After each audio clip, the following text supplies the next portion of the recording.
Hello class. In our last class we have discussed about profit and loss account and balance sheet, and the next topic of ours is ratio analysis. First of all ये होता क्या है, अगर मैं बात करता हूँ ratio analysis की, हमें पता होना चाहिए रेशियो क्या होता है। रेशियो की अगर हम बात करते हैं तो ratio is nothing, it's just a relationship between the two variables. ये दो वेरिएबल्स के बीच में रिलेशनशिप सेट करता है। कैसे सर? एक एग्जांपल लेते हैं। फॉर एग्जांपल हमारा जो प्रॉफिट है, एस्टिमेटेड प्रॉफिट मान लेते हैं, वो कितना है 250। कितने की सेल पे 1000। ठीक है, हम 1000 की सेल करते हैं तो हमारा 250 का प्रॉफिट होता है। तो सर इसमें हम रेशियो सेट कैसे कर सकते हैं? रेशियो तीन तरीके से, तीन वे में हम लोग रेशियो को शो कर सकते हैं। First one is to, we can say that profit, और अगर हम प्रॉफिट इज टू सेल्स करना चाहें तो हम कह सकते हैं सर 250 is to 1000, और वी कैन से 1:4 का रेशियो। इससे क्या पता पड़ता है सर? प्रॉफिट का 4 गुना क्या है? सेल्स, या सेल्स का 1/4 क्या है?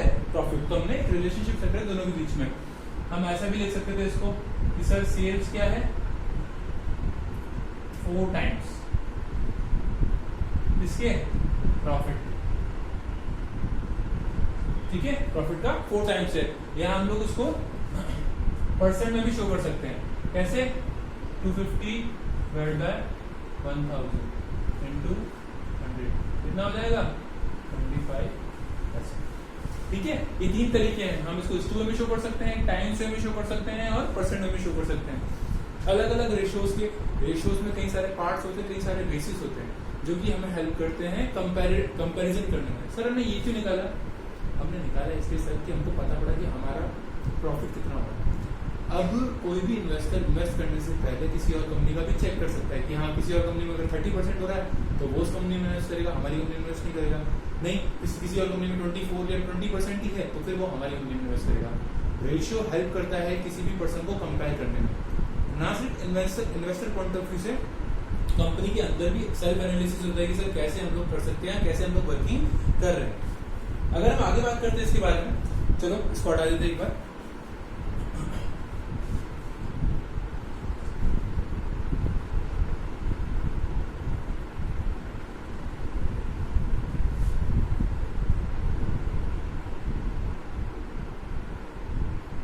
अगर हम आगे बात करते हैं तो जो पहला हेडिंग आता है हमारा वो है प्रॉफिटेबिलिटी। जो फर्स्ट हेडिंग आती है प्रॉफिटेबिलिटी। ये कौन से रेशियो होते हैं सर? ये वो रेशियो होते हैं सर जो कि हमारी सेल्स या हमारे प्रॉफिट से रिलेटेड होते हैं कि हमें कितना रिटर्न मिल रहा है, प्रॉफिटेबिलिटी में प्रॉफिट कितना हो रहा है और उसके बदले हमने पैसे कितने लगा रहे हैं। पहले अगर हम सिर्फ प्रॉफिट की बात करते हैं सर, जो कि रेवेन्यू बेसिस है,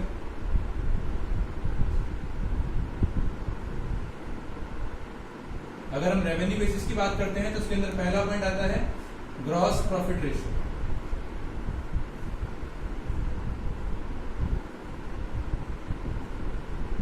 क्या आता है? Gross profit ratio. हमने ट्रेडिंग अकाउंट पढ़ा था। ट्रेडिंग अकाउंट में क्या था सर? हम जब बनाते हैं कंप्लीटली, यहाँ पे सारे डेबिट में खर्चे, क्रेडिट में सेल्स और क्लोजिंग जो है स्टॉक है, तो जो बैलेंसिंग फिगर आता है डेबिट साइड को क्या बोलते थे हम लोग? Gross profit. वो यहाँ पे बहुत काम आएगा।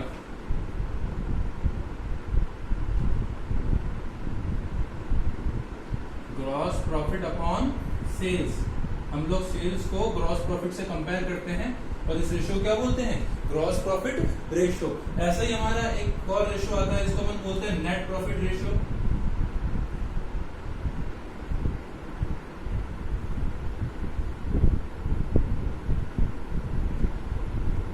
ये कैसे निकाल सकते हैं सर?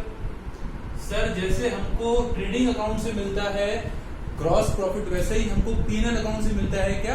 Net profit. जो बैलेंसिंग फिगर आता है उसको अपन नेट प्रॉफिट बोलते हैं। नेट प्रॉफिट और net loss. Net profit upon sales into 100। हमने यहाँ पे क्या किया? हमने यहाँ पे ग्रॉस प्रॉफिट को सेल्स से कंपेयर किया था, हमने यहाँ पे नेट प्रॉफिट को सेल्स से कंपेयर किया था। ये सम सॉर्ट ऑफ कंपैरिजन है जो कि इन्वेस्टर्स को और इंटरनल मैनेजमेंट को हेल्प करता है एफिशिएंसी चेक करने में। ये तो रेवेन्यू बेसिस पे हो गया। अगर हम आगे बात करते हैं तो सर इसके अलावा प्रॉफिटेबिलिटी का एक और बेसिस होता है जिसको बोलते हैं हम लोग इन्वेस्टमेंट बेसिस।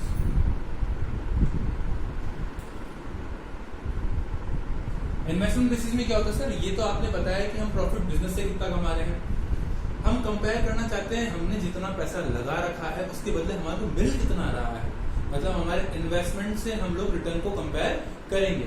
तो उसका जो पहला पॉइंट आता है उसको बोलते हैं हम लोग रिटर्न ऑन इन्वेस्टमेंट।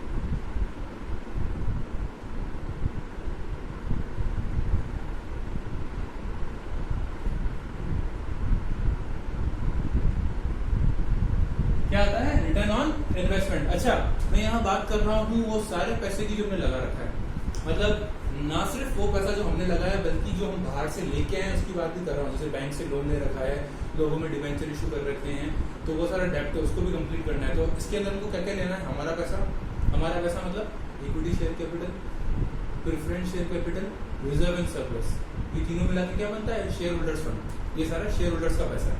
क्या क्या, equity share capital, preference share capital and reserve and surplus. ठीक है, ये तीनों चीजें मिला के क्या बनता है, शेयर होल्डर्स फंड। ये तो शेयर होल्डर्स का पैसा होगा। उसके अलावा हमने जो बाहर से लिया है, बैंक लोन और एक और होता है डिवेंचर्स। ये पांच चीजों अगर आप मिला लो तो क्या बनता है अपना कैपिटल एम्प्लॉय। क्या बनता है, कैपिटल एम्प्लॉय। भाई हमने पैसा कितना लगा रखा है, किससे कंपेयर करेंगे सर, प्रॉफिट से। कौन सा प्रॉफिट, प्रॉफिट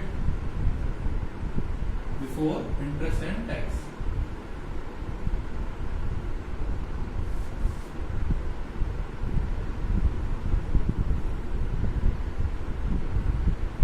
क्या बोल रखा है sir, profit before interest and tax. हम जो नेट प्रॉफिट निकालते हैं, हमने नेट प्रॉफिट निकाला था, किससे निकाला था, P&L अकाउंट से। जैसे ही हम लोग नेट प्रॉफिट निकालते हैं तो नेट प्रॉफिट में ध्यान रखना कभी टैक्स नहीं कटता, लेकिन इंटरेस्ट कट चुका है, तभी वो नेट प्रॉफिट आया है। तो अगर आपसे पूछा गया है बिफोर इंटरेस्ट एंड टैक्स, तो आपको इंटरेस्ट वापस ऐड करना पड़ेगा नेट प्रॉफिट के अंदर। तो अपना कौन सा प्रॉफिट आ जाएगा, profit before interest and tax. Capital employed को मैंने फॉर्मूला बता ही दिया, क्या होता है सर, पांच चीजों का सम अप है, सिंपल सी भाषा में। इसका एक और फॉर्मूला भी होता है सर, लायबिलिटी साइड में आपने सब कुछ ले लिया सिवाय करंट लायबिलिटी। लायबिलिटी साइड में आपने सब कुछ ले लिया सिवाय करंट लायबिलिटी के। तो अपन ऐसा भी तो कर सकते हैं, total liabilities minus current liability. हाँ सर, ये भी एक फॉर्मूला है इजी सा, total liabilities minus current liabilities से क्या बनता है, कैपिटल एम्प्लॉयड। ओके सर, आगे बात करते हैं। जो सेकंड टर्म है,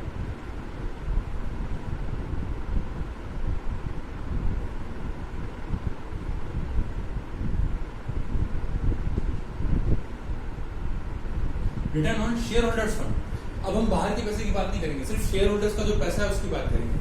तो अभी मैंने शेयर होल्डर्स की डेफिनेशन आपको बताई, कौन कौन सी तीन टर्म्स इसमें यूज की जाती है, equity share capital, preference share capital, reserve and surplus. इन तीनों को अगर आप सम अप कर दो तो क्या होता है, वो शेयर होल्डर्स फंड। अब रिटर्न मतलब सर हमको इनको कितना पैसा मिल रहा है, कितना पैसा लगाने पे। भाई शेयर होल्डर्स ने इतना पैसा लगा रखा है, तो इनको फिर रिटर्न में पैसा कितना मिल रहा है, इनको पैसा तो मिलता है जब सारा इंटरेस्ट कट जाए, सब टैक्स कट जाए, सबको पैसा चला जाए उसके बाद। तो सर क्या लेंगे हम लोग यहाँ पे, profit after tax upon share holders fund.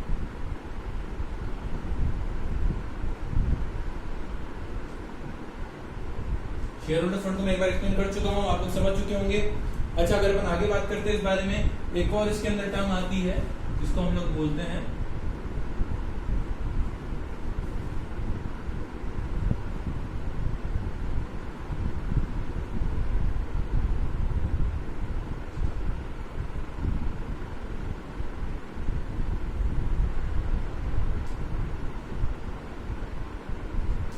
Return on equity share holders fund. अब शेयर होल्डर्स में भी हम स्पेसिफिक हो गए, सिर्फ इक्विटी शेयर होल्डर की बात करूँ, मतलब हमको क्या करना है, जो प्रॉफिट हम इक्विटी शेयर होल्डर्स को देते हैं उसको कंपेयर करना है इक्विटी शेयर कैपिटल से।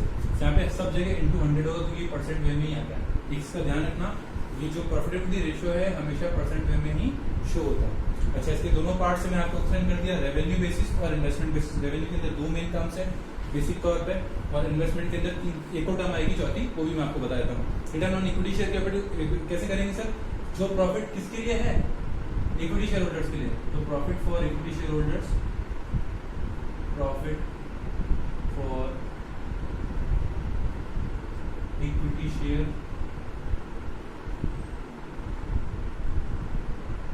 क्या है, profit for equity share holders divide by what, equity share capital.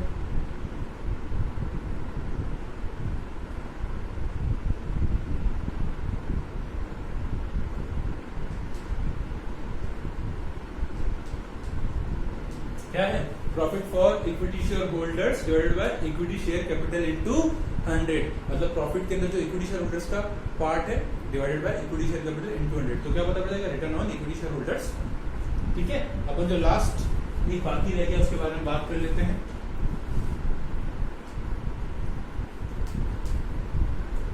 ये आप लोग नोट कर ही लेंगे पॉज करके।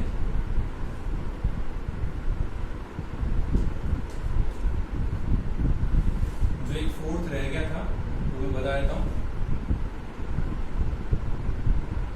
Return on total assets. क्या है? Return on total assets. Sir हमने इतनी एसेट्स लगा रखी, उसके बदले में प्रॉफिट कितना कमा रहे हैं? भाई कोई भी बिजनेस लगाता है पैसा, जिसने किसी कंपनी ने 100 करोड़ लगा रखे हैं तो कितना रिटर्न कमा रहा है, किसी ने 50 करोड़ लगा रखे हैं तो उसने कितना रिटर्न कमा रहा है, उसकी बात करें। तो यहाँ पे हम लोग प्रॉफिट को कंपेयर करेंगे किससे? प्रॉफिट आफ्टर टैक्स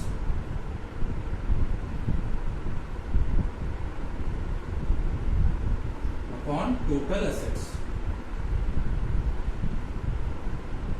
मैं आपको फिर बता रहा हूं, रेशियो सिर्फ बेसिस प्रोवाइड कराता है किसका? कंपैरिजन का। हम किसी दो कंपनीज को कंपेयर कैसे करें, हमको समझ नहीं आ रहा सर, तो वहां रेशियो हेल्प करता है। सर इसका रेशियो इतना है, इसका रेशियो इतना है, जिसका ज्यादा है इसका कम है, एज पर द नेचर आप उसको कंपेयर कर सकते हैं। तो रेशियो वो बेसिस प्रोवाइड कराता है जिससे कि आप दो चीजों को कंपेयर कर सको। दो तरीके से काम आता है ये, हम दो कंपनीज के बीच में कंपैरिजन भी कर सकते हैं और हम एक कंपनी की पास्ट परफॉर्मेंस और प्रेजेंट परफॉर्मेंस के बीच में भी कंपैरिजन कर सकते हैं कि हाँ भाई पहले अच्छे से चल रही थी, यहाँ भी अच्छे से चल रही है। ठीक है, ओके। अगर इन टॉपिक से जो मैंने अभी आपको पढ़ाया, इससे अगर आपको कोई डाउट है तो आप पूछ सकते हैं। ये अपना रेशियो एनालिसिस का क्या था? पार्ट 1। ये रेशियो एनालिसिस का पार्ट 1 था। जो पार्ट 2 है वो नेक्स्ट वीडियो में आएगा।